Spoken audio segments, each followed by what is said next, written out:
आजकल बहुत ही बड़ा एजेंडा बना हुआ है सुसाइड का कि फलाने ने सुसाइड कर लिया, उसकी बीवी छोड़ के चली गई तो सुसाइड कर लिया, उसका ब्रेकअप हो गया तो सुसाइड कर लिया, किसी वजह से किसी कॉम्पिटिटिव एग्जाम में फेल हो गया तो सुसाइड कर लिया, कर्जा नहीं उतार सके तो सुसाइड कर लिया, ईगो मैटर से सुसाइड कर लिया।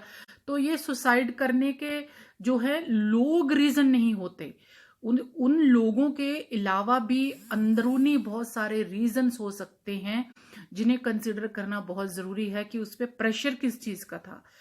किसान कर्जा लेते हैं और कर्जा वापस नहीं कर पाते, उसलिए सुसाइड करते हैं।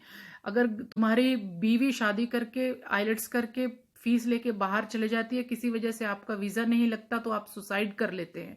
आपको लीगल मैटर्स को थोरली चेक करना चाहिए कि सुसाइड के पीछे क्या रीजन है। सिर्फ एक ही रीजन से कोई सुसाइड नहीं करता। क्या आप इतने कमजोर हैं? क्या आप सिर्फ एक ही चीज पे डिपेंड है? नहीं तो आप कुछ। और दूसरी बात है कि जो लोग सुसाइडल टाइप के हैं, सुसाइड करते हैं, जो ब्लैकमेल करते हैं, जो धमकियां देते हैं, जो लड़कियों के ऊपर पैसे लगा के बाहर भेज देते हैं आइलेट्स की फीस भर के कनाडा या दूसरी कंट्रियों में, क्या आप लोग कैपेबल नहीं है? क्या ये चीज इस चीज को नहीं दर्शाती कि आप बिल्कुल किसी चीज के कैपेबल नहीं है, इसीलिए आपने किसी को जरिया बनाया, एक बिजनेस डील की एक रिश्ते के नाम पे? तो ये जरूरी है कि वो लड़की बाहर जाके ना बदलेगी और वहां उसे कोई और पसंद नहीं आएगा, या फिर वो आपके पैसे वापस कर देगी कुछ सालों के बाद में। तो इस टाइप के जो बुनियादी जो बिजनेस टाइप के डील्स हो रहे हैं रिलेशनशिप्स में, ये बंद होने चाहिए। लड़के वालों को इस चीज से सबक लेना चाहिए। तो उम्मीद यही है कि हमारी सोसाइटी में थोड़ा सा सुधार होगा। ये शॉर्टकट्स बंद कीजिए, पढ़ाई लिखाई शुरू कीजिए और अपने दम पे कुछ करके दिखाइए। लड़कियों के कंधों पे बंदूक रख के क्या मिलेगा आपको?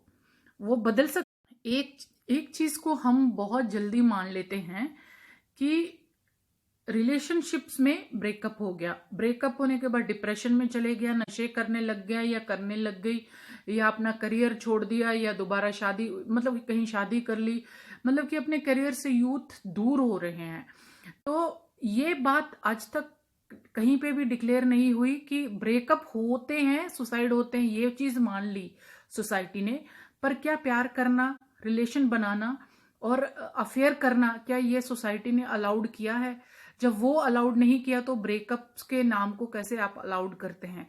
ये एक बहुत ही बड़ा एजेंडा बनता जा रहा है कि ब्रेकअप्स के बाद ये हो गया वो हो गया, रोते जा रहे हैं लोग, डिप्रेशन में चले जा रहे हैं, नशेड़ी बन रहे हैं, ड्रगी बन रहे हैं। तो हमें ये चीज को भी कंसिडर करने की जरूरत है कि सोसाइटी में अफेयर्स हैं तभी ब्रेकअप्स हैं। तो ये ब्रेकअप्स को रोकने के लिए या तो अफेयर रोको या फिर उस चीज के लिए